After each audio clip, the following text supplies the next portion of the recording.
Oke, Bismillahirrahmanirrahim. Assalamualaikum warahmatullahi wabarakatuh. Warahmatullahi wabarakatuh. Jadi alhamdulillah kita masuk di pertemuan kedua ya di hari ini. Jadi di pertemuan kedua ini kita akan membahas terkait dengan text processing ya. Jadi text processing ini adalah keahlian yang menurut saya cukup penting yang harus dimiliki oleh seorang cyber security analyst ya. Kenapa selanjutnya keahlian di dalam text processing ini penting? Karena kita kan banyak bergelut dengan yang namanya log gitu kan. Jadi log ini kan suatu informasi teks gitu ya. Jadi di dalam log ini kan dia terdiri dari baris dan kolom sebenarnya ya. Jadi setiap kolomnya itu memuat suatu informasi ya. Jadi contohnya kemarin kan kita lihat misalkan dalam satu baris log itu kolom pertama terdiri dari IP address ya. Terus di kolom kedua itu terdiri dari waktu ya, date and time, tanggal, bulan, tahun, terus diikuti dengan durasi waktu kapan event itu terjadi. Terus kemudian diikuti juga dengan request methodnya, itu di kolom ketiga. Jadi kolom ketiga itu request method ya. Jadi yang dimaksud dengan request method di sini adalah request yang digunakan oleh klien ya. Apakah dia menggunakan metode get, apakah dia menggunakan metode post, ya. Terus kemudian status kodenya berapa, kemudian respons daripada size-nya juga berapa gitu kan. Jadi kalau status code itu kan bisa macam-macam ya. Status code itu bisa 200. Jadi kalau 200 itu artinya resource yang Anda akses itu tersedia di dalam server gitu.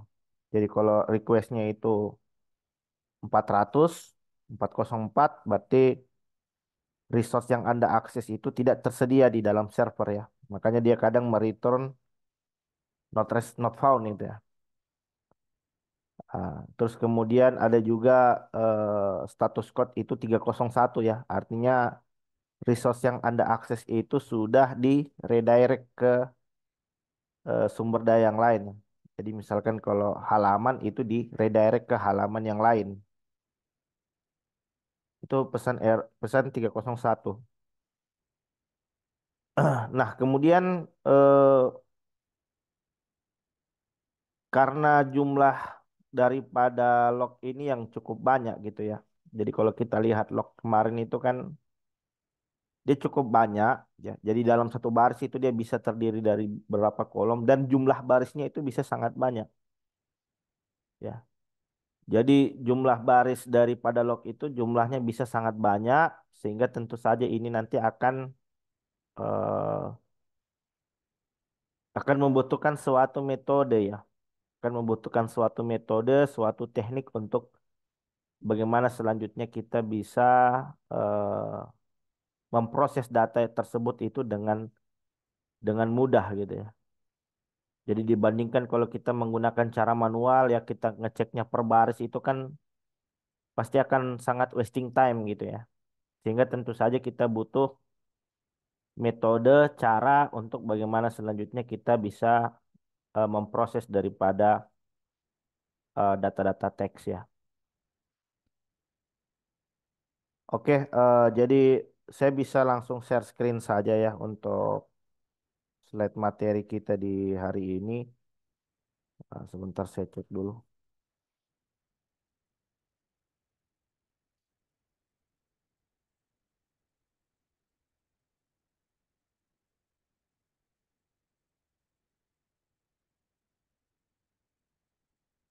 Bisa dilihat ya teman-teman untuk slide-nya. Halo, tes, tes, tes.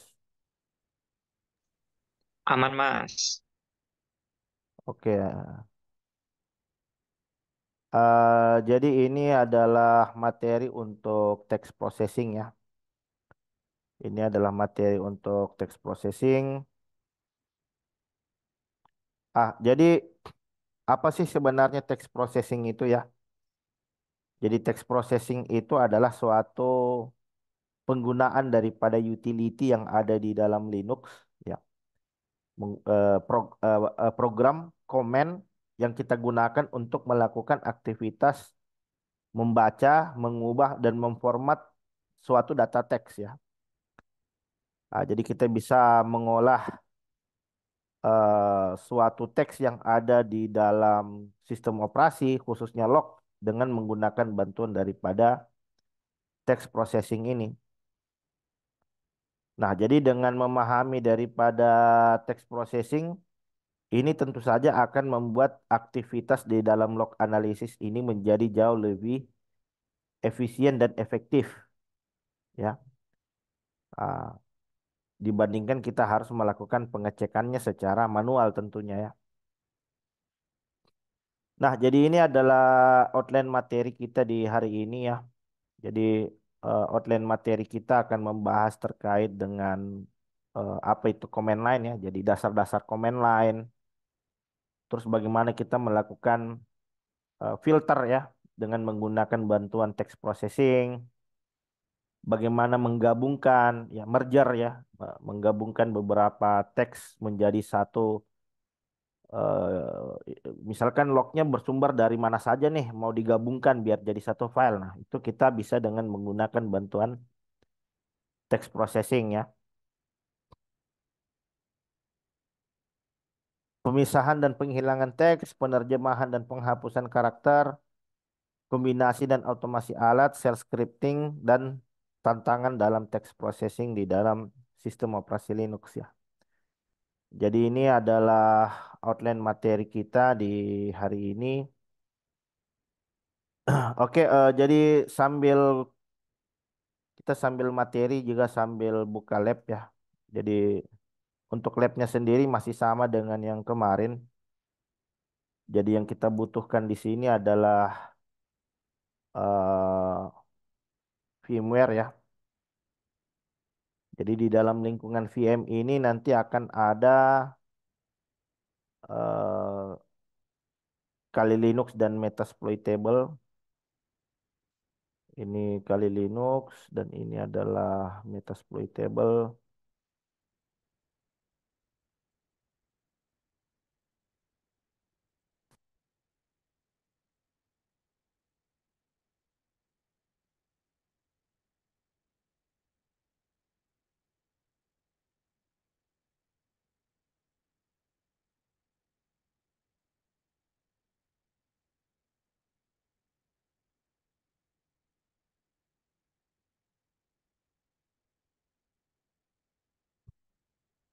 Nah, jadi ini adalah beberapa perintah yang selanjutnya nanti akan kita pelajari. Selain perintah-perintah yang umumnya kita gunakan, ada perintah cat, ada perintah ls, ya, perintah make directory, ya, dan lain sebagainya. Nah, ini juga merupakan beberapa perintah untuk melakukan text processing, ya, atau manipulasi terhadap suatu teks. Nah, jadi kalau kita menggunakan grep ini umumnya kita lakukan filter, kita lakukan pencarian teks dengan menggunakan bantuan daripada regular expression. Kemudian ada set, ya, stream editor, ya, untuk mencari dan mengubah teks dalam aliran data atau file. Terus kemudian ada AWK, bahasa programan kecil yang digunakan pemrosesan pengambilan data berbasis pola. Nah, intinya semua ini adalah text processing, ya, perintah untuk melakukan manipulasi terhadap teks. Jadi kita bisa menggunakan beberapa perintah ini untuk melakukan filtering atau melakukan pemrosesan terhadap log. Eh, jadi ini adalah kali kali, ya. Nah, jadi dia loading dulu.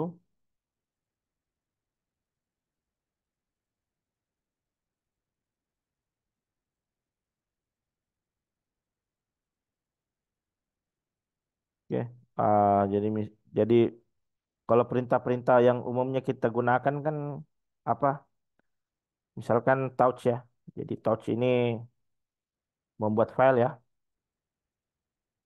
Ini adalah perintah untuk membuat file kosong ya. Jadi hanya file kosong. Kemudian kalau kita coba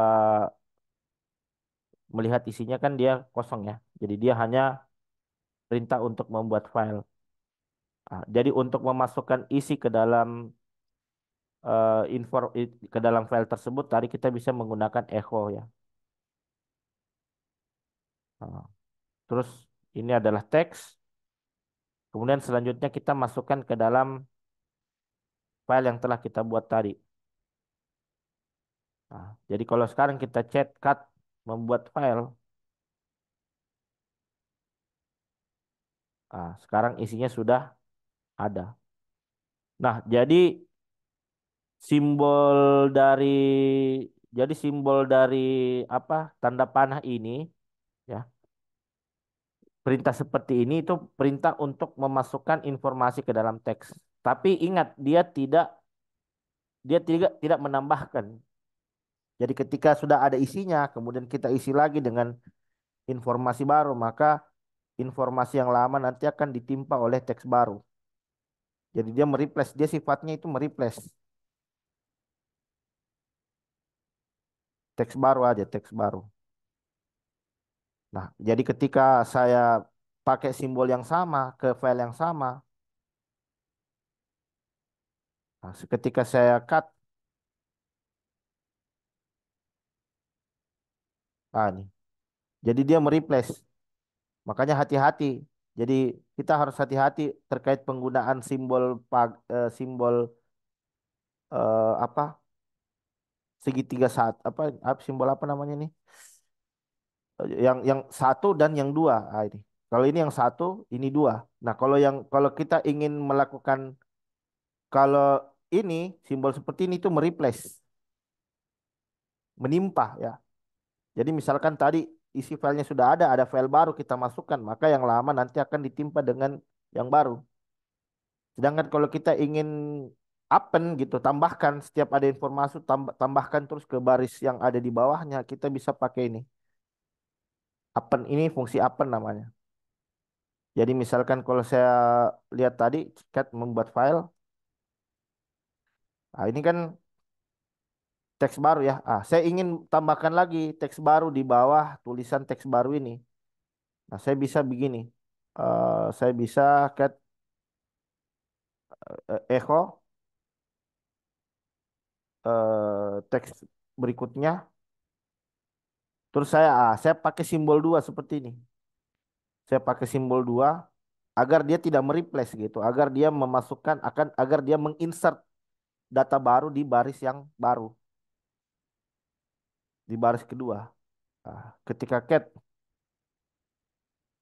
sekarang ada dua, ada teks baru, ada teks berikutnya. Nah, jadi ini akan sering kita gunakan saat kita ingin memasukkan suatu event ke dalam suatu log. Ah, jadi kalau Anda pakai yang simbol satu begini ya, satu. Nah, data di dalam lognya nanti akan diperbarui terus. Jadi data-data yang lama nanti akan hilang. Jadi beda halnya kalau kita pakai yang append, dia akan selalu menambahkan informasi ke ke dalam log tadi. Ah, Terus kemudian untuk editor, kita bisa kan menggunakan Nano ya. Yang umumnya kita gunakan itu ada editor Nano ya, editor Vim, Nano misalkan eh, Nano membuat file, dia akan membuka editor gitu. Untuk selanjutnya kita lakukan editing ke dalam text editor tersebut. Nah, jadi misalkan saya punya informasi log seperti ini ya. Jadi misalkan saya eh, punya informasi log tentang suatu ini. Misalkan saya buat nano akses log gitu. Ah, Nah, ini kan udah saya bikin akses log nano, akses sample.log. Nah, ini. Terus kemudian saya paste seperti ini. Sebentar. Saya copy, kemudian saya paste. Eh, sebentar, saya copy. Misalkan saya punya log seperti ini lah. Sebentar. Saya punya log seperti ini. Ah, ah. Jadi bisa kita, ini kita coba lihat. Ini kan log ini kan berisi pertama satu IP ya. Ini kan apa isi dari akses log ya. Ini kan isi dari akses log. Ada IP, kemudian ini informasinya kosong ya. Nggak ada keterangan IP. Terus di kolom keempat, kolom keempat ini menunjukkan waktu ya, menunjukkan waktu ini tanggal 28 bulan Juni 2024. Terus di jam 15.03. ah, terus kemudian ada metodenya. Oh, metodenya get ya. Jadi ada yang mengakses halaman indeks ya. Dia menggunakan metode get. Terus ada lagi yang akses halaman login, dia menggunakan metode post. Terus ada lagi yang akses halaman about, dia menggunakan metode get, dan sebagainya gitu.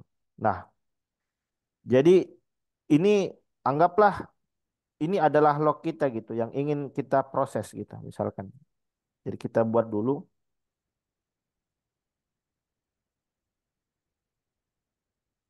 Oh, sorry, kok nggak bisa di ini. Oh,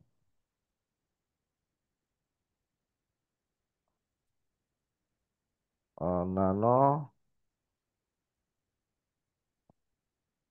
Ini saya copy ke dalam file log.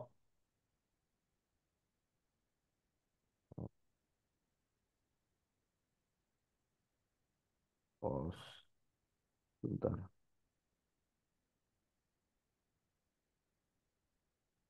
Atau kita pakai log yang ini, log yang real ya. Clear cut access log ya. Ini kan ada file access log yang saya backup ya. Ini. Jadi saya mau melakukan seperti ini. Saya mau melakukan filtering gitu.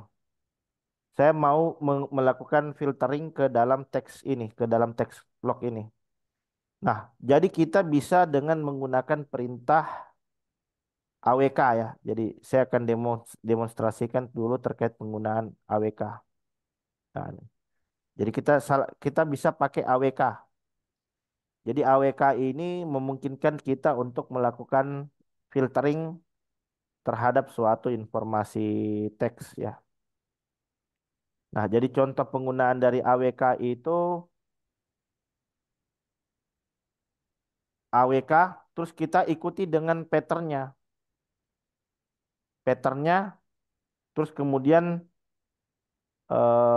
action, action yang ingin dilakukan, terus kita tutup, terus terus nama file yang ingin diakses yaitu dalam hal ini adalah access log ya. Nah, jadi misalkan kita ingin melakukan print ya, kita ingin melakukan patternnya. ah, jadi patternnya di sini mau actionnya di sini mau apa misalkan, mau ngeprint ya. Jadi pattern itu bisa di awal atau dia bisa setelah action. Ya, baru patternnya di sini bisa bisa seperti itu atau mungkin patternnya mau di awal juga bisa, polanya gitu, pola yang mau difilter. Nah, jadi misalkan saya mau print ya, saya ingin melakukan print, menampilkan. Ini perintah untuk melakukan print untuk mengeluarkan informasi yang ada di dalam akses log. Jadi ketika saya enter, itu ya cat print. Nah, jadi sama kayak Anda menggunakan cat akses log gitu ya. Sama kan? Ah, cuman bedanya kalau kita pakai AWK, kita bisa print, kita bisa melakukan filter berdasarkan kolom. Gitu. AWK, ah, mau yang mau saya print itu kolom keberapa? Misalkan yang mau saya print itu adalah kolom pertama dan kolom kedua. Nah gitu. Ketika saya enter, nah, ini. Ah, jadi dia hanya akan melakukan filtering terhadap alamat IP. Nah, ini. Ini adalah alamat IP dari orang yang sedang mengunjungi situs kita 127, 129, 192.1, titik satu. Jadi misalkan kalau saya hilangkan baris kedua, saya hilangkan baris kolom kedua, maka dia hanya akan mencetak yang kolom pertama saja. Ini. Jadi kalau misalkan kita ingin contohnya kalau studi kasusnya kayak kemarin gitu kan, adanya serangan brute force ke dalam suatu layanan web gitu. Terus kita pengen filter alamat IP yang nyerang kita itu dari mana saja. Nah, itu kita bisa dengan cat AWK, ya AWK, terus kemudian diikuti dengan kolom yang ingin kita keluarkan, yaitu dalam hal ini adalah yang kolom pertama gitu misalkan. Nah, terus misalkan kalau saya ingin tampilkan kolom yang lain, nah gini. Jadi saya bisa seperti ini. Jadi saya lihat dulu. Nah, ini kan ada alamat IP kolom pertama, terus kolom kedua. eh Maaf, ini kolom kedua tiga. Jadi kan dia dipisahkan oleh spasi ya. Jadi setiap dipisahkan oleh spasi itu kita anggap sebagai kolom yang kedua. Ya, ini kolom satu, kolom dua, kolom tiga, kolom empat. Ada spasi lagi, ini berarti kolom baru lagi nih. Dia tidak gabung dengan ini. Dia tidak gabung dengan kolom 4. Karena kenapa? Karena ada spasi lagi setelahnya gitu. Berarti dia ini masuk ke dalam kolom ke-5, 6, 7 dan seterusnya gitu. Nah, jadi kita bisa dengan cara saya ingin mengeluarkan IP,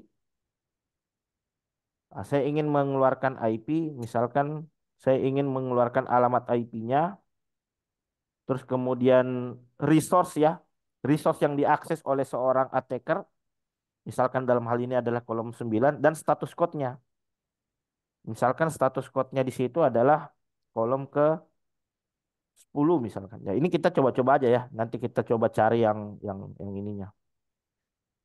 Ah, meleset ya, meleset. Masih belum sesuai. Kenapa? Karena IP terus ini status code-nya. Berarti berarti kurang.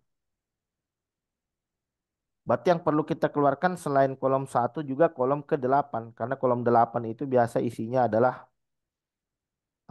ini resource-nya ya, resource yang diakses oleh si user ya. Oke, enter. Ini. Oh, ini HTTP 1 berarti sorry, berarti di kolom ke-7, sorry. Kolom ke-7. Nah, ini. Jadi udah mulai mulai agak kelihatan polanya. Jadi dari sini ini kita hilangkan saja kolom ini kan sama semua ini HTTP 1. Jadi enggak begitu penting lah. Ini enggak begitu penting.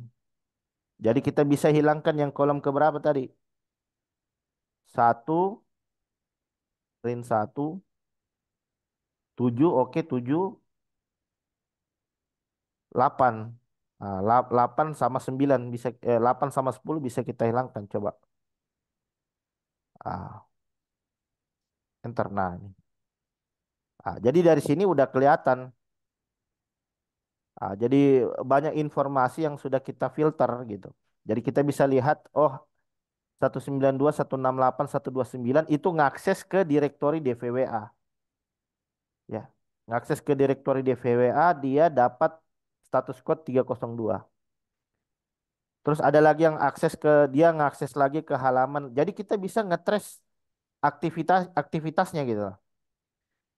Jadi si 129 ngakses DVWA, terus kemudian 129 si IP 129 ini ngakses ke DVWA terus kemudian login.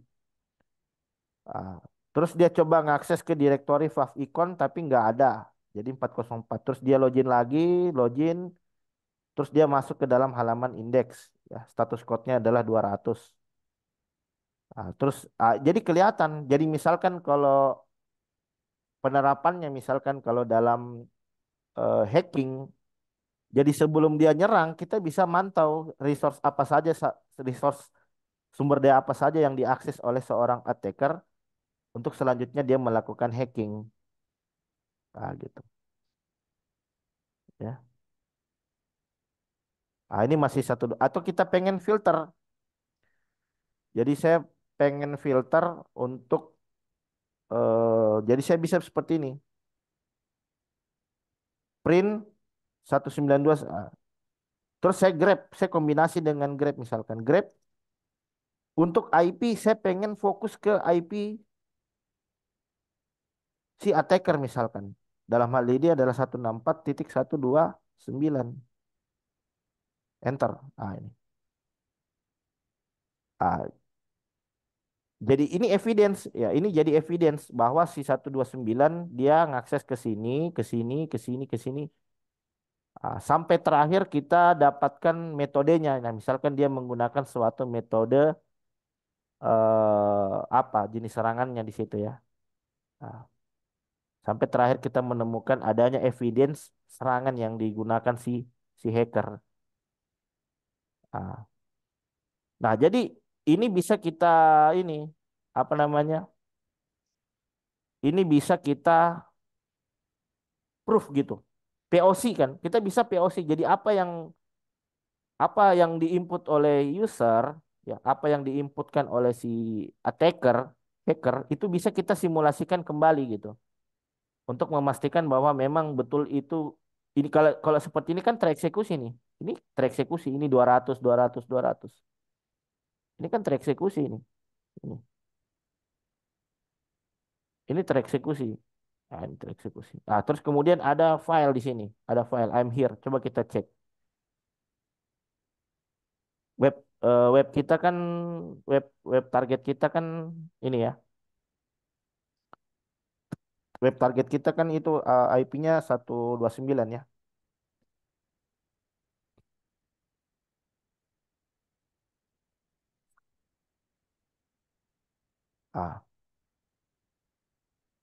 192.168 ini target kita ya.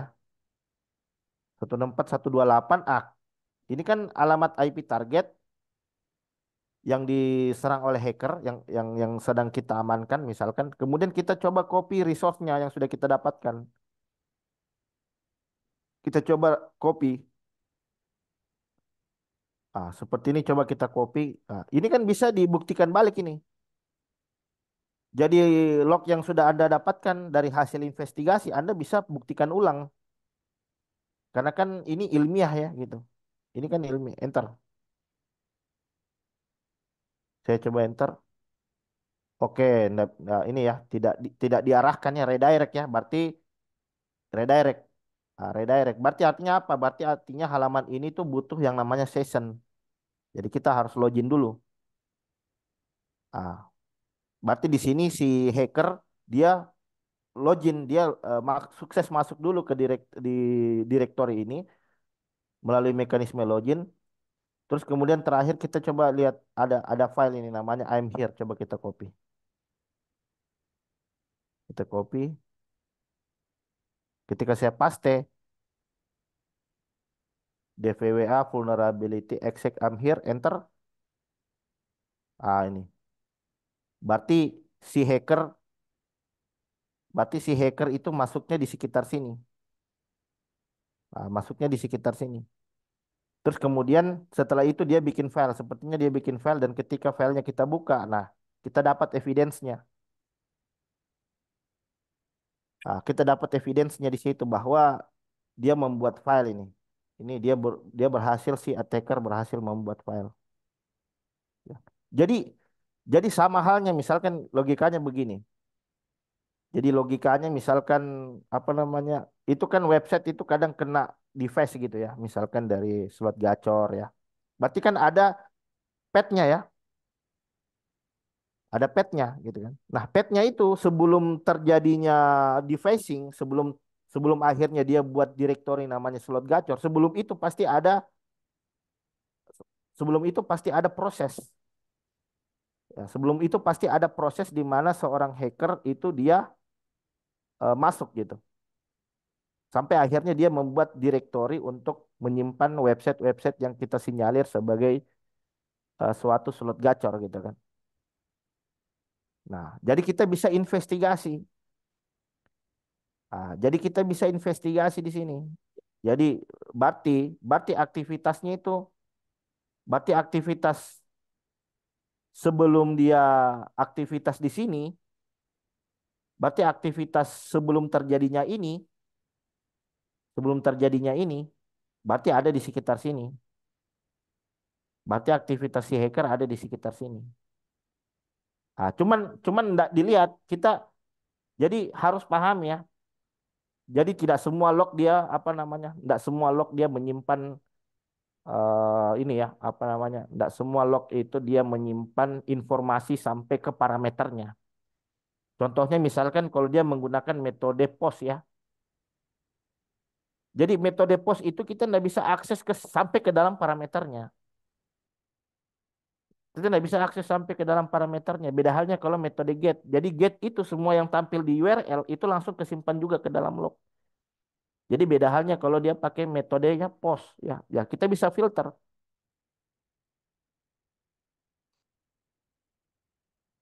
Kita bisa filter di sini. Dia pakai metode apa? Dia pakai metode apa di sini? Misalkan saya pakai nano access log ya. Metode itu ada di mana? Sebentar, coba kita cari. Ini metode kita coba cari dia pakai post atau get itu di mana? Sebentar. Turun, turun, turun, turun. Di sini. Ini kolom berapa ini? Ini kan kolom ke, sebentar. Ini kan kolom ke satu, 2, 3, 4, 5, 6. Berarti di kolom 6. Di kolom 6 kita coba keluarkan juga informasi yang ada di kolom ke-6. Kita coba keluarkan informasi yang ada di kolom ke-6. Nah, berarti saya bisa begini. 1, 6, 7, 9. Enter. Ah, Ternyata dia pakai pos. Berarti dia pakai pos. Berarti kalau seperti yang kita ketahui bersama, kalau pos itu kan requestnya bukan dikirim di URL ya. Pos itu nggak bisa dikirim ke URL ya. Pos itu informasinya dikirim ke dalam body, bukan ke dalam URL. Sehingga ini yang saya katakan bahwa ada keterbatasan kalau kita hanya melakukan log secara manual. Kalau yang pos ini kadang kita butuh semacam SIEM ya. Jadi yang bisa kita monitoring di log itu semua yang fungsinya adalah get. Tapi sampai di sini kita ketahui bahwa yang diakses oleh si hacker itu ini. Cuman parameternya kita nggak tahu. Beda halnya kalau get ya. Kalau get itu kita bisa lihat sampai ke isi parameternya. Sampai ke isi parameternya. Contohnya begini. Ini kan DVW, ini kan vulnerability exit ya. Ini kan vulnerability exit. Jadi saya coba kita coba sambil melakukan hacking ya. Saya coba sambil melakukan hacking di sini. Coba lihat perbedaannya antara post dengan get gitu. Admin, ini password,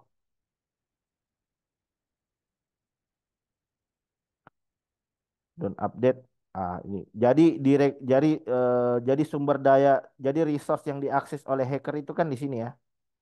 DVWA vulnerability exit gitu kan. Ini yang diakses oleh si hacker.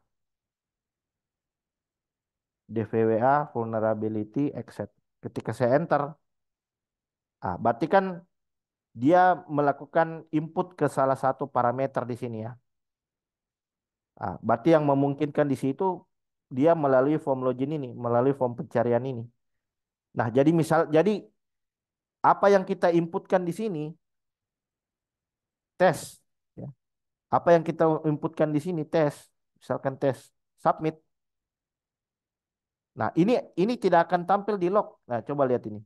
Ini tidak akan tampil di log ini. Tidak akan tampil di URL. Kenapa? Karena metodenya pasti post. Saya bisa pastikan pasti ini post ini metodenya. Kenapa? Karena kalau dia pakai get di sini pasti dia akan keluar di URL. Nah, beda halnya kalau misalkan kita pakai yang metode eh, kita pakai yang metode apa namanya? XSS misalkan ya, cross-site scripting. Nah, kalau yang cross-site scripting ini dia pakai metode get ya. Coba kita masukkan. Kalau dia terrender juga di URL, kalau dia terrender di URL, berarti dia pakai get. Kalau dia tidak terrender di URL, berarti dia pakai metode post. Nah, jadi yang bisa kita monitoring itu yang metodenya metodenya post. Yang mohon maaf, yang metodenya get. Sedangkan post berarti kita harus punya mekanisme sendiri untuk melihat isi parameternya. Jadi misalkan di sini kalau saya masukkan tes submit, tuh lihat dia terrender di URL, kerender dia, ya, kerender dia di URL. Berarti ini apa? Berarti ini nanti akan masuk ke log sehingga bisa kita investigasi. Tapi kalau post kita hanya sampai di URL-nya, tidak sampai di parameternya, ya. Kalau kalau kalau get ya, kalau post kita hanya sampai di URL, tidak sampai di parameter. Sedangkan kalau kita pakai metode get, dia lengkap sampai di parameternya. Nah, jadi dengan begitu kita bisa lihat query yang digunakan oleh si hacker. Nah, jadi beda halnya kalau kita pakai post. Nah, misalkan begini, kita lakukan hacking ya. Nah, ini agak sulit kita investigasi kalau hanya mengandalkan log saja. Kalau pakai post ya. Nah, ini misalkan kalau apa namanya? eh kalau kalau yang comment execution ini kan artinya kita bisa melakukan injeksi ya. Jadi misalkan kalau teman-teman punya website terus ada form pencariannya seperti ini, itu harus hati-hati.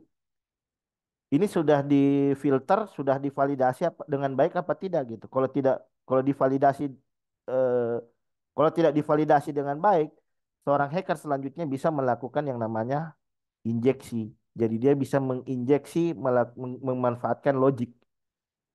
Jadi cara injeksinya di sini kita bisa memanfaatkan jadi kalau masih ingat kalau di dalam kan ada yang namanya gerbang logika ya. Ada yang namanya gerbang logika. Jadi gerbang logika itu kan sebenarnya dua. Ada logika AND sama OR-nya. Jadi logika dasar itu cuma dua, AND dan OR. Adapun sisanya itu adalah pengembangan daripada kedua logika ini. XOR, NOR, ya, NAND, ya, dan lain sebagainya ya. Nah, jadi kita bermain dengan logika AND dan OR saja. Jadi kalau masih ingat logika AND itu apa?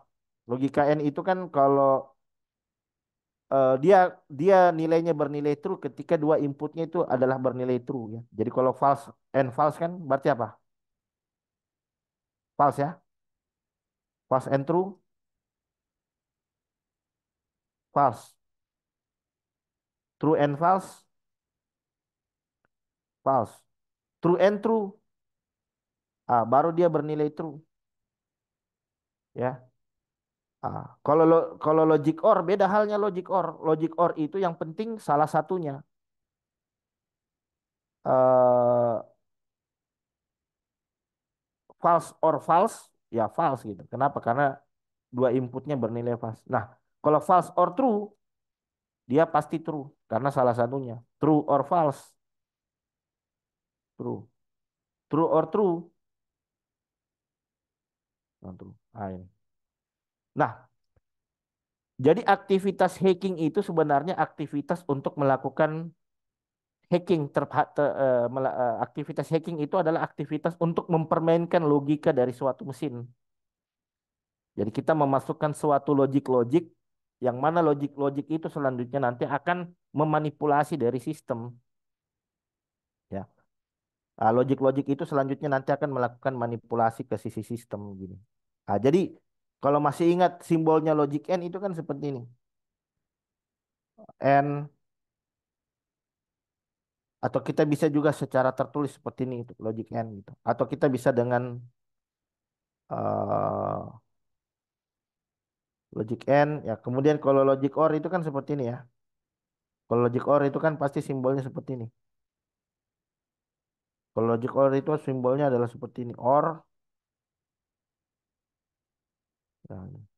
nah, gini.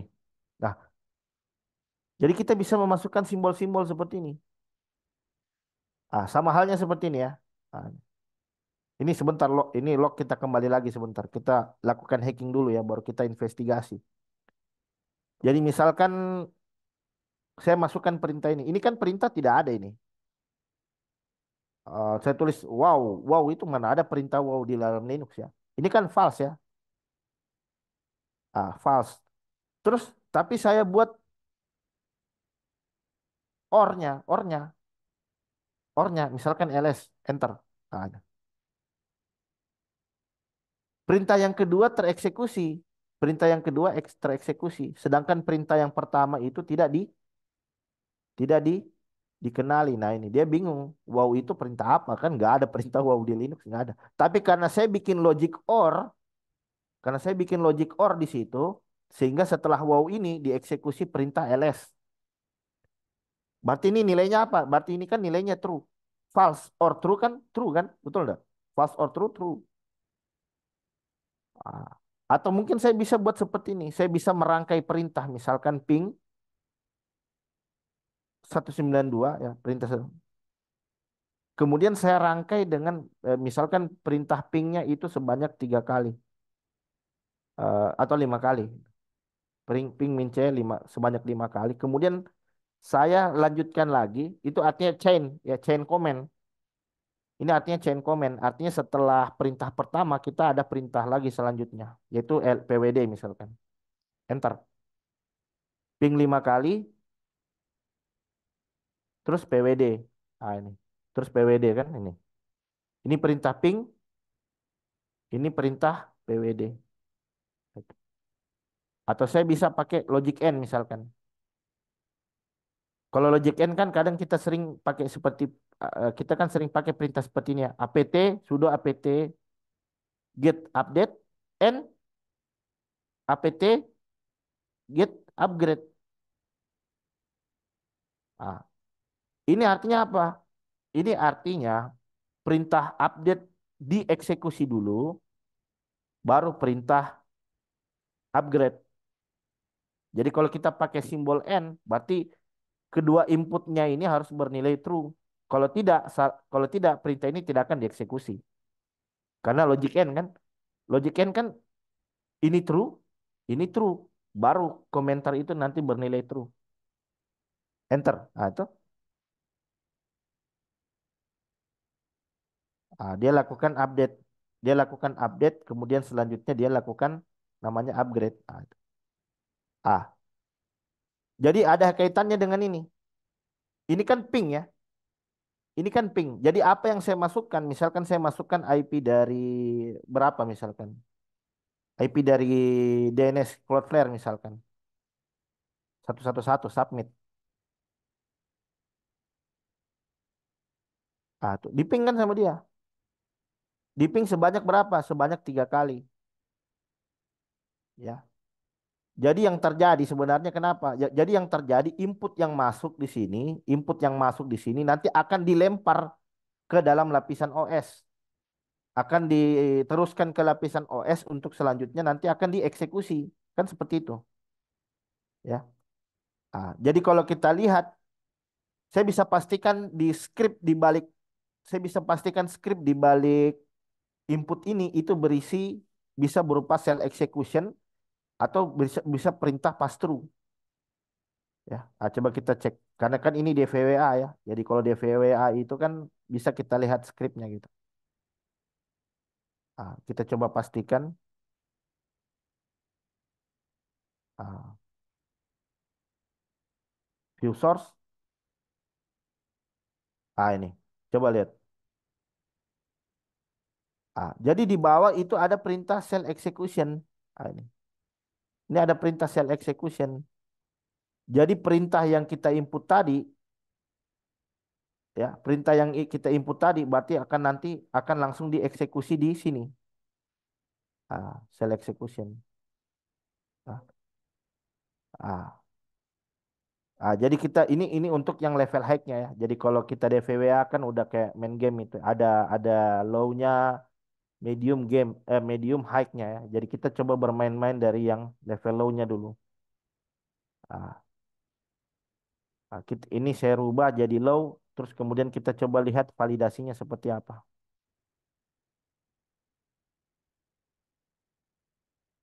DVWA security.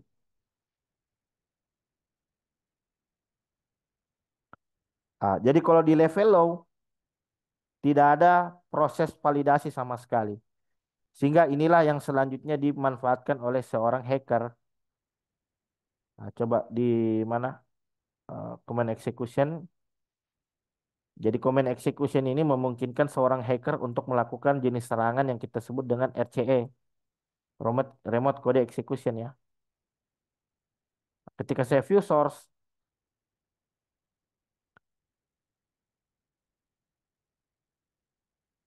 ah, oh ini masih level high. Saya ingin yang level low ya.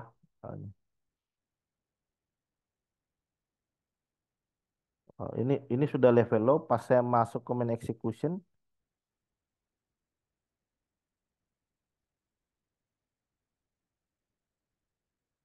levelnya berubah jadi high. Sebentar, ini ada error ini sepertinya. Bentar. Saya coba nyalakan VM yang satunya lagi. Ah.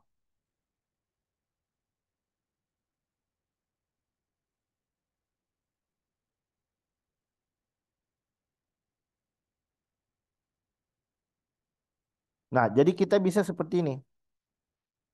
Jadi saya bisa seperti ini. Itu kan ada perintah ping masuk ya. Itu kan ada perintah ping. Saya bisa melakukan seperti ini. Saya lakukan yang namanya chaining command gitu. Jadi ketika fungsi pencarian atau fungsi search itu tidak berfungsi dengan baik, kita bisa lakukan seperti ini. Ping ping mince misalkan 111. Kemudian saya orkan, saya enkan, saya enkan, saya enkan dengan perintah pwd. Gini. Jadi yang terjadi apa? Ya, jadi yang terjadi ketika perintah ping dieksekusi, maka dia nanti akan lanjut dengan perintah PWD. Nah, ini dieksekusi di mana? Ini dieksekusi di perintah cell execution tadi. Jadi kan ada CMD ya, sama dengan cell exec. Ini masuk. Ini masuk ini. Ah, ini masuk. Ah, ah. Jadi jadi ini yang dilakukan oleh seorang hacker. Dia akan menyisipkan simbol-simbol seperti ini. Simbol dan, simbol tanda petik satu, simbol tanda simbol seperti ini apa namanya? Ini kalau dimasukkan ke dalam input, kalau kalau inputnya itu tidak melakukan validasi dengan baik, simbol-simbol ini diterjemahkan juga. Makanya harus hati-hati kalau bikin validasi. Jadi validasi itu harus bisa melakukan filter terhadap simbol-simbol yang dapat diterjemahkan oleh aplikasi gitu. Seperti logic and, logic or. Ya. Jadi contohnya tadi. Jadi karena tidak ada validasi sama sekali, kita bisa melakukan injeksi di bagian belakang. Kita masukkan alamat IP dulu, terus kemudian kita lakukan injeksi di belakangnya gitu. Nah, serangan kita itu ada di belakang. Nah, serangan kita ada di belakang. Nah, jadi misalkan Saya cek ini DVWA, saya cek lagi target saya yang satunya itu adalah 130 ya.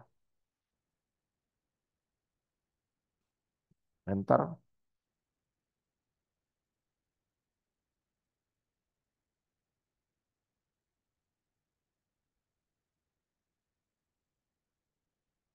Ini admin password.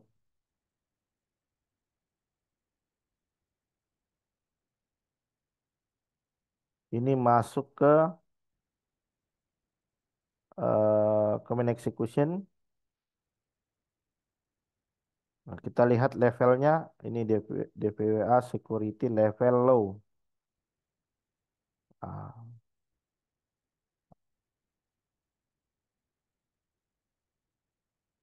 command execution.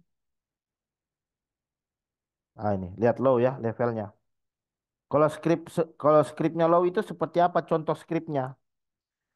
Kalau kalau low itu seperti ini. Nah, lihat. Ini contoh source code, ini contoh script yang bad. Kenapa saya katakan dia bad? Karena tidak ada proses validasi di sini. Nah, jadi input yang masuk itu langsung dieksekusi tanpa melalui proses validasi terlebih dahulu, ya. Ah, jadi dia dieksekusi tanpa proses proses validasi terlebih dahulu. Jadi kan yang terjadi seperti ini. Jadi yang terjadi itu ketika kita inputkan suatu variabel, ya, ini saya hapus dulu. Ah,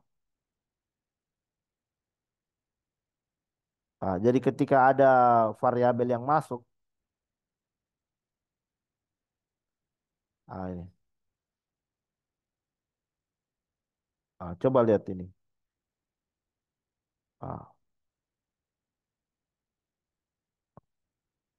Ah, coba, ya. Ini jadi ketika ada input masuk di sini ke target, jadi target itu langsung dieksekusi di sini, ya. Jadi misalkan kalau di sini yang masuk itu 111, ini kan berarti kan di sini yang terjadi ping 111 kan? Nah, gitu. Jadi yang mau saya lakukan seperti ini. Ketika yang masuk itu 11 saya N kan situ, N PWD misalkan. Berarti kan yang masuk seperti ini, terus seperti ini.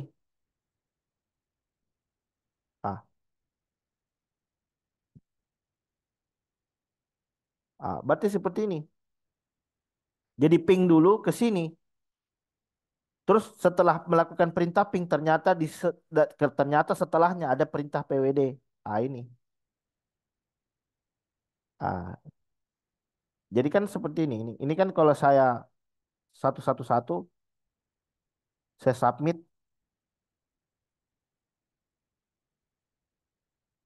keluar dia kan. Tapi di sini saya buat seperti ini 111 N, karena ini true, ini bernilai true. Terus saya N-kan lagi dengan suatu perintah yang bernilai true. Misalkan PWD. Berarti ini dianggap sebagai perintah yang bernilai true. Submit. Coba lihat. Ini. Keluar ya. Jadi ini adalah direktorinya server. Ya. Var www.dvw vulnerability exit. Nah, ini direktori yang ada di dalam server. Ya. Jadi kita bisa akali. Misalkan 111, berarti saya bisa pakai perintah yang lain dong. Misalkan pakai ls. Ketika saya submit, ini kan bernilai true. Ini true. Terus saya dan ls true, submit. Keluar. Jadi keluar.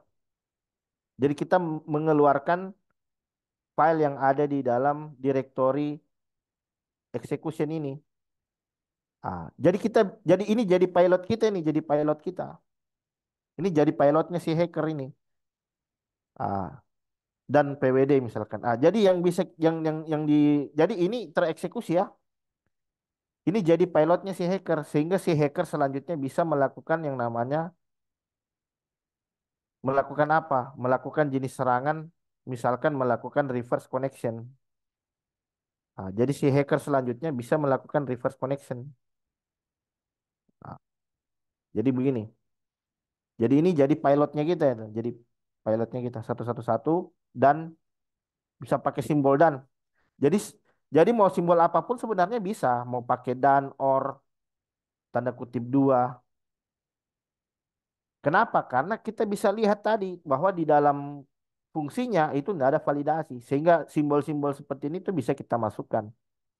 Jadi saya mau pakai simbol dan ya. PWD misalkan tadi ya. Ah, berarti saya bisa dong akses ke file-file sensitifnya misalkan cat etc passwd. Ini kan file sensitif ini. Ini kan file sensitif. Kenapa saya katakan sensitif? Kenapa? Karena ini memuat informasi user yang ada di dalam Linux. Ini saya masukkan. Submit. Nah, tuh keluar kan? Jadi ini informasi user yang ada di dalam Linux. Kita bisa mengeluarkan informasi. Jadi ini informasi yang sangat berharga bagi hacker. Kenapa? Karena dia bisa tahu siapa saja usernya. Ada user ya. Jadi kalau user itu biasa ID-nya dia di atas 1000. 1001, 1002, 1003 itu sudah ID untuk user. Ada satu user, kemudian yang lain itu adalah service. Ada user dengan nama service. Ini user ini. Ini karena kenapa? Karena ID-nya di atas 1000. Kalau di bawah 1000 itu biasa service. 112, 113, 116. Saya bisa, berarti artinya apa? Saya bisa menjalankan perintah Linux. Saya bisa menjalankan perintah Linux dari mana? Dari sini, dari form pencarian. Nah, jadi kita bisa lakukan seperti ini. Kita bisa lakukan seperti ini. NC, saya jalankan perintah netcat untuk melakukan yang namanya reversal. NC LNVP. Misalkan saya buka port, saya mau buka port 3131. Nah, ini artinya, artinya saya buka port 3131 untuk adanya koneksi masuk dari luar. Dari berapapun IP-nya itu. Ya. Jadi saya bisa membuat seolah-olah target melakukan koneksi ke server, ke attacker. Jadi yang membuat koneksi itu bukan dari luar ke dalam, tapi dari dalam keluar gitu. Jadi ketika script kita tereksekusi, maka server target nanti akan establish dengan perangkat si hacker. Ah, ah, NC min E. Jadi kita lakukan seperti ini. NC min E bin bus. Jadi kita ingin ambil, kita ingin take over apa? Kita ingin take over cell-nya, binary busnya. Makanya kadang kalau Anda mengelola server, ini fungsi NC-nya dimatikan, perintah NC-nya dimatikan. Perintah NC-nya dimatikan. Karena kalau defaultnya ini NC jalan di server. Ketika si hacker bisa menjalankan perintah NC, maka dia bisa bikin reversal. Kemana? Ke komputernya si attacker. Dalam hal ini berapa? Kita cek. Dalam hal ini berapa? Kita coba cek.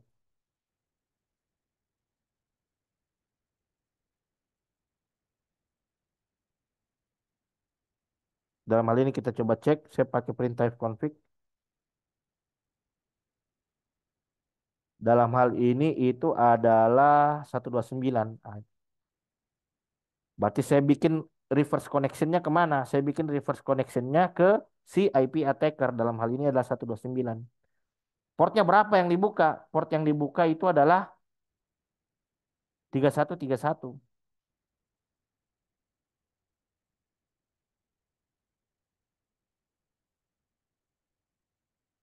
Nah ini.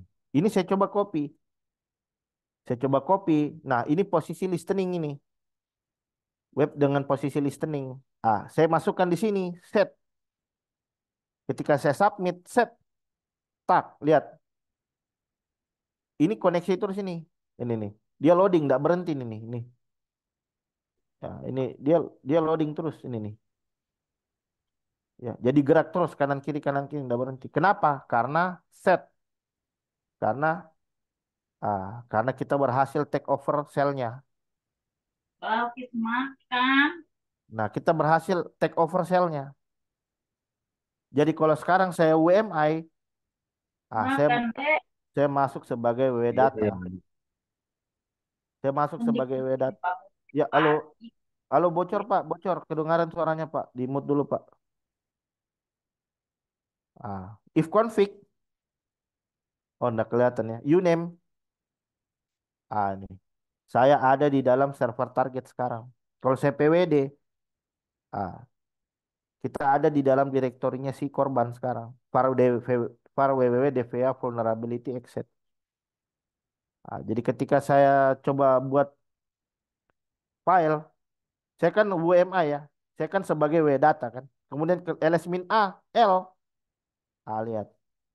Semua website, semua artinya apa? Saya bisa akses ke source code aplikasinya untuk bisa kita injeksi di situ. Karena saya masuk sebagai W data, sedangkan sistem biasa dikonfigurasi sebagai W data. Berarti saya bisa buat apa? Saya bisa bikin file di dalam. Nah, ini yang dipakai sama si hacker-hacker biasa untuk menanamkan slot gacor. Ketika saya touch gacor, nah, touch, saya bikin file gacor. Kemudian saya echo di website ini telah di take over oleh gacor. Kemana? Ke gacor.php. Nah, jadi ketika saya keluar dari sel, ketika saya keluar dari sel, di sini saya coba akses. Ya, di sini saya coba akses karena kan di direktori ini ya kita masuknya. Berarti di sini saya coba akses seperti ini. Gacor.php. Nah, coba lihat. Website ini telah di take over oleh Gacor. Dia masuk lewat mana? Hacker masuk dari mana? Dari sini. Di form pencarian.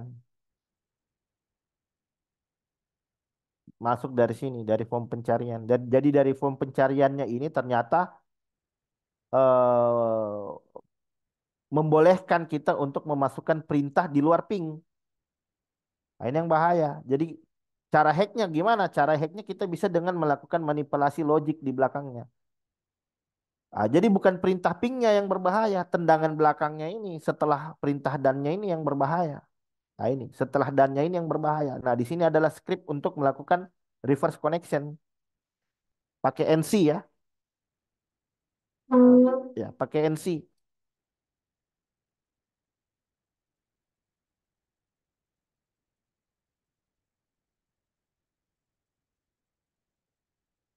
Ya udah saya cas.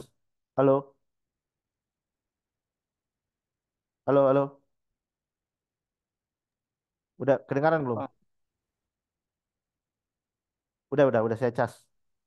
dengar Pak. Ah ya. Jadi hati-hati. Jadi misalkan kalau punya aplikasi dicek itu ya, fungsi pencariannya dicek, sudah menerapkan validasi dengan baik atau belum.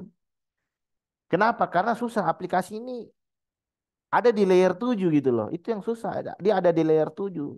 Sehingga si attacker bisa langsung berinteraksi dengan target dengan memasukkan input-input tadi.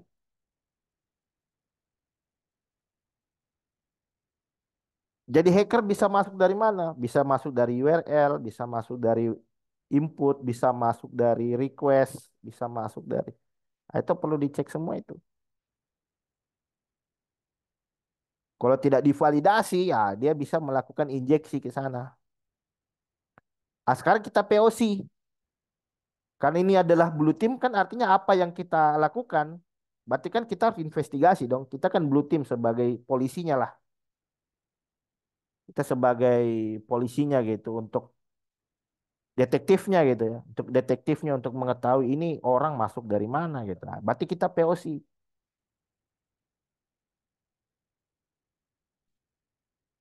Ah, kita POC. Caranya POC gimana? Kita harus masuk ke dalam.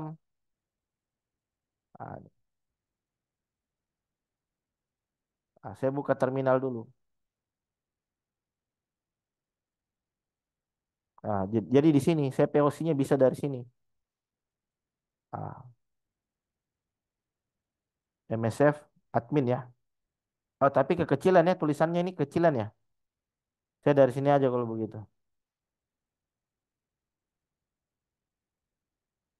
Atau saya dari ini. Berarti saya remote SSH kan? SSH root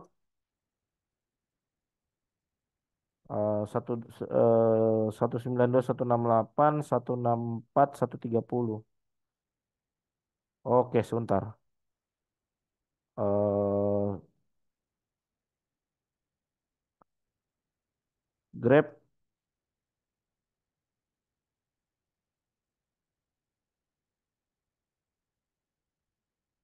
Ini sebentar. Saya remote dulu. Saya remote ke server SSH.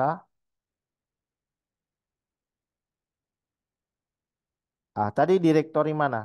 Karena kan ini ya, Outlook ya, akses log ya, karena web ya. Kalau login, kalau brute force kan kemarin di Outlook. Kalau web itu biasa di akses log.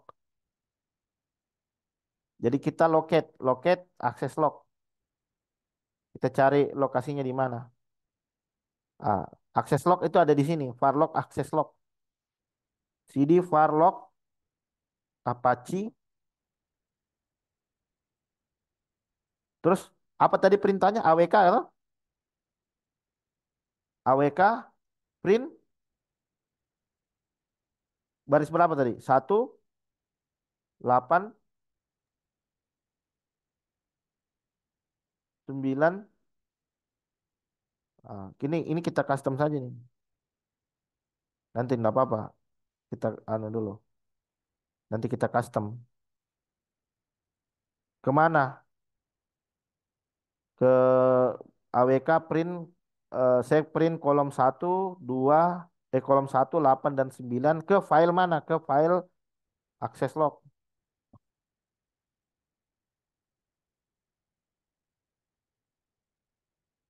Oh, sebentar. Ini ada yang salah ini perintahnya. AWK print. Oh, is missing. Sebentar. Yang salah di mana? Kita history dulu.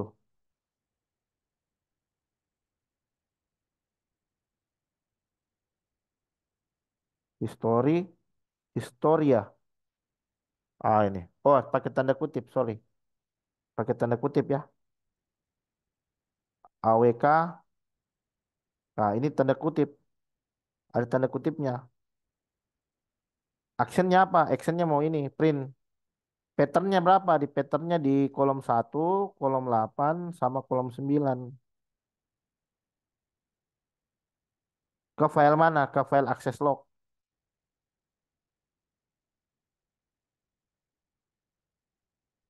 Ini. Ini ada.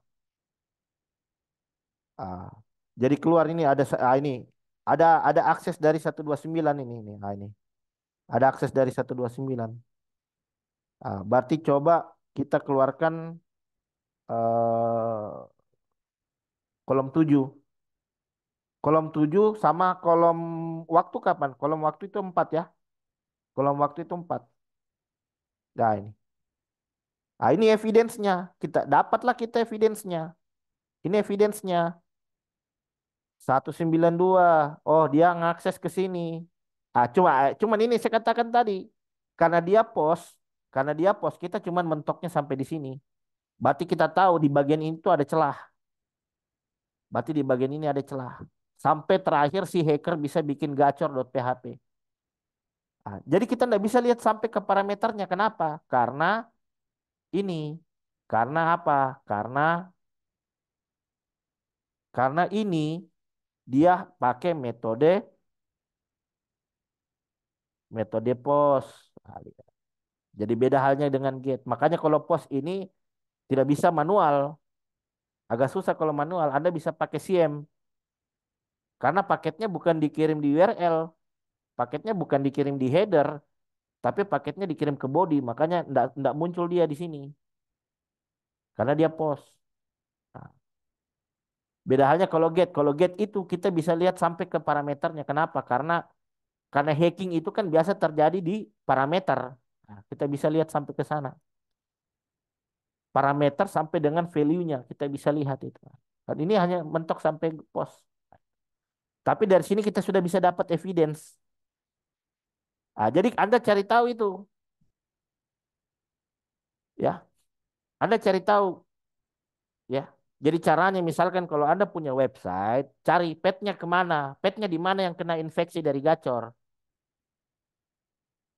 Oh, petnya sekian, URL-nya dicocokkan di log. Ah, ketika sudah dapat, cari di bagian atasnya itu bisa jadi ada evidence di sana. Kalau ternyata dia pakai get, wah itu langsung dapat itu barang buktinya, IP-nya dari mana. Nah, itu tadi terkait dengan text processing menggunakan AWK gitu. Nah, jadi besok kita demo lagi di pertemuan berikutnya. Misalkan kalau pakai metode get gimana? Nah, kalau post kita hanya sampai di URL, tapi kita tidak bisa melihat sampai di parameter. Kalau get gimana, Gin? Apakah kita bisa sampai ke dalam parameternya? Gitu. Oke, ada pertanyaan sampai di sini?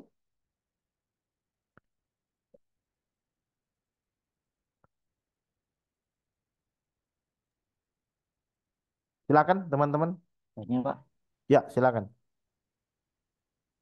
Kalau yang NC tadi itu memang semua harus disable atau harusnya gimana, Pak? NC ya, Di NC tadi, Pak. ya Di NC, servernya, Pak. netcat ya, netcat. Itu namanya netcat. NC itu singkatan dari netcat. Jadi ada Itu ya beda netcat, beda netcut. Ya, ada yang ada yang CUT ya tuh, netcut, ada netcat tuh. itu di tiap server tuh harus Di, disable di, atau di harus server ada ya, disable aja. Cuman hati-hati disable-nya, jangan sampai Anda punya program yang butuh ya. akses ke netcat gitu. Oh, Kalau tidak butuh oke, disable paham. saja.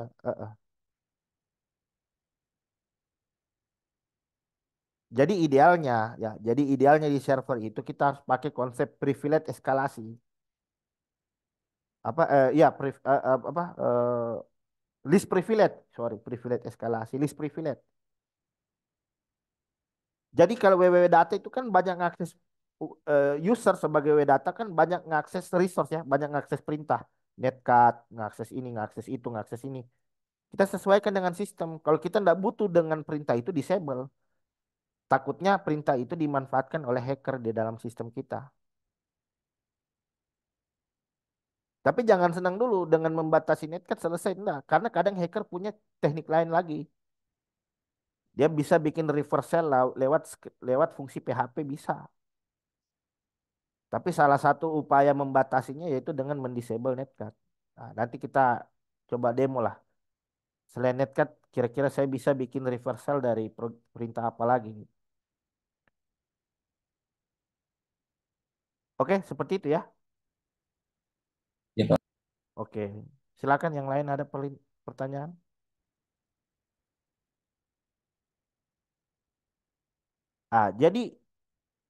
Jadi seorang blue team itu ya artinya kita harus bisa melakukan hacking ke dalam lapisan aplikasi dan melakukan investigasi. Nah, jadi kita harus proaktif begitu. Jadi jangan menunggu adanya hacking baru kita investigasi di log. Nah, kita pentest sendiri, cek sendiri di log gitu. Terutama di sumber terutama di resource ya, terutama di resource dalam aplikasi yang membutuhkan namanya input. Nah, itu. Nah, di mana jalur input itu yang harus Anda cek ya.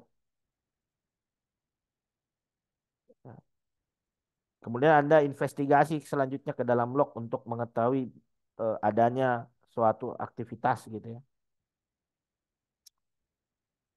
Oke, itu saja ya mungkin untuk pemaparan materi kita di siang hari ini ya.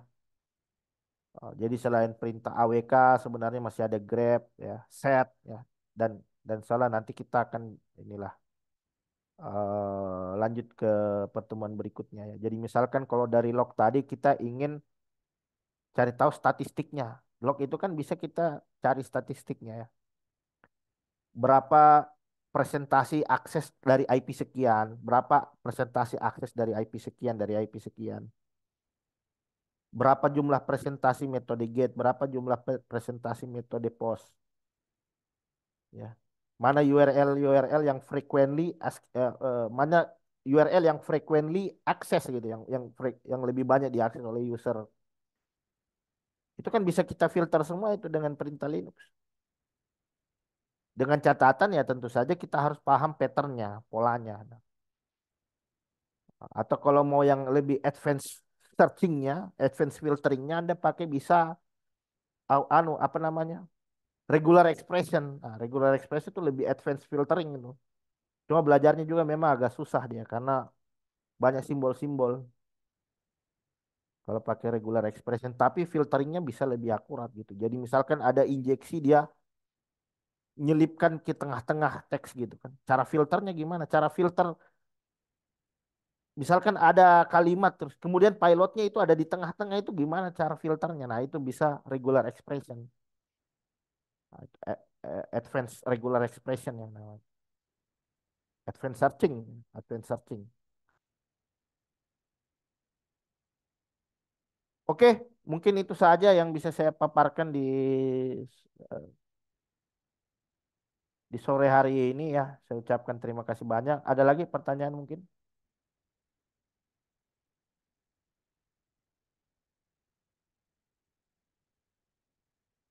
Silakan. Selain Pak ini ada Pak Bima ya. Yang bertanya tadi siapa? Pak Bima ya. Halo. Tanya Pak, Ya, silakan Pak. itu setelah hacker berhasil reversal itu bisa di trace ya itu ya? Trace-nya tadi paling paling trace-nya tadi lewat URL itu. Atau Anda bisa ceknya lewat proses. Jadi kalau kalau saya kalau yang post itu harus lewatkan CM. Agak susah memang kalau post ini soalnya paketnya dia ada di dalam body bukan di header. Kalau dilewatkan CM kita bisa filter sampai ke bodinya. Atau misalkan kalau dia sudah compromise bisa cek di prosesnya. Jangan-jangan ada proses-proses yang diidentifikasi sebagai ilegal. Cuman ini agak susah juga karena harus pakai memori forensik. Karena kan di prosesnya yang di ini ya, diinvestigasi. Nah, jadi kalau saya bikin baseline di mana kondisi sistem kita itu baseline kondisi stabil dari sistem kita, kemudian ketika ada aktivitas di luar itu, itu kita bisa klasifikasi sebagai anomali. Bisa juga seperti itu. Gitu ya, Pak Rudi ya.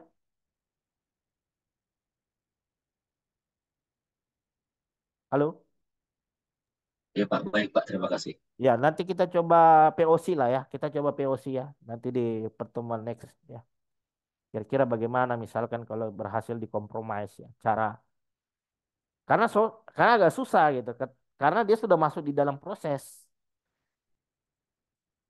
Jadi sebelum terjadi idealnya kita bikin baseline.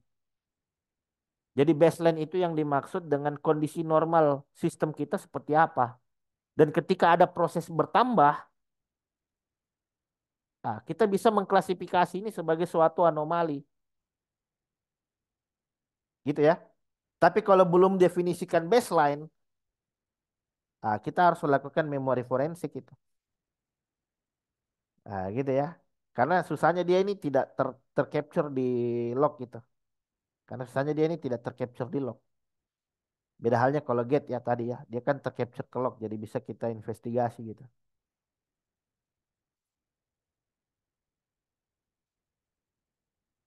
Oke, kalau sudah tidak ada pertanyaan lagi, saya bisa tutup dengan ucapan Alhamdulillahirrabbilalamin. Insya Allah kita akan ketemu lagi di pertemuan ketiga ya di minggu depan. Saya bisa tutup dengan ucapan Alhamdulillahirrabbilalamin.